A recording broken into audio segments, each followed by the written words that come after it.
am Christy Metropoulos, and welcome back to our online book study of Dr. Jim Richards' book, Moving Your Invisible Boundaries. We are on day 2, which is session number 17, and we are on chapter 3 that's entitled, Why You Do What You Do. On page 32, Dr. Jim Richards says, there is a struggle everyone faces, the gap between what I intend to do and what I actually do.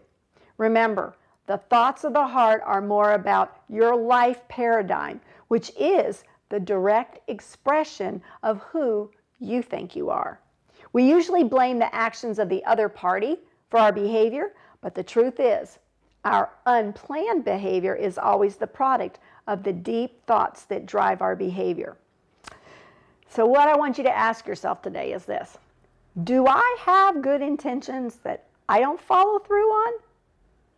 And can I admit to myself that when I fail, it is not someone else's fault, but it's the result of the beliefs of my own heart that are driving my behavior?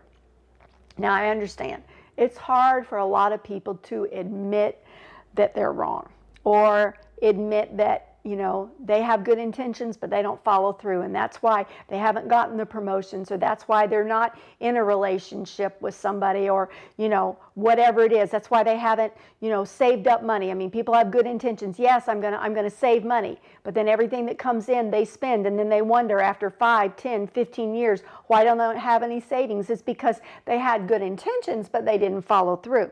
So what we need to do is we need to take personal responsibility for our lives at this point and just say, you know what, from this point on, I'm not going to blame anybody else for my circumstances or where I am today. All right? I'm going to chart my course, and I'm going to determine that I'm going to go forward. And in going forward, I'm going to allow God to show me areas in my heart where I haven't believed correctly. And as He reveals these things to me, I'm going to allow the Spirit of God to do the transformation in my heart. And if you don't like what you see as the beliefs of your heart are exposed, just realize that you put yourself there by what you believe. So it's just as easy to get out of it by what you believe. So again, this is heart work that we're doing. Now on page 33, Dr. Jim Richards quotes Proverbs 12:25, which says, anxiety in the heart of man causes depression. And then Dr. Richards goes on to say, depression is not a one-time event. Depression is a general mood or feeling that negatively affects every aspect of our life. Like all life-dominating issues, depression has to do with the heart. This word more precisely means anxiety that tends toward fear. If it's fear in the heart, it can cause anxiety. And anxiety is a form of dread. That is condemnation, the expectation of punishment. When one has a foreboding feeling of things going bad, it can lead to depression or anxiety. So what I want you to ask yourself today is this: do I understand that depression has to do with the heart, and that to effectively deal with depression, I need to address it from a heart perspective? And secondly, ask yourself this question: do I have a lot of anxiety in my life? Am I the kind of person who expects things to go bad? Now, if so, if you're dealing with depression, and if there are things that you are always thinking the worst thing's going to happen to you, then I want you to realize that depression and anxiety are not just medical conditions that affect your physical body.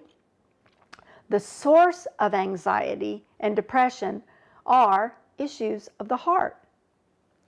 If you suffer with depression, whether it's severe depression that you have gotten into, and maybe it's related to a life experience that kind of catapulted you into that state of mind, or if it's an underlying condition that you feel has been with you for a long time, and maybe you can't tie that depression to any specific event that you can recall, I want you to know this: the Bible is the final authority on what depression is. And Here in the book of Proverbs, it says, anxiety in the heart of man causes depression.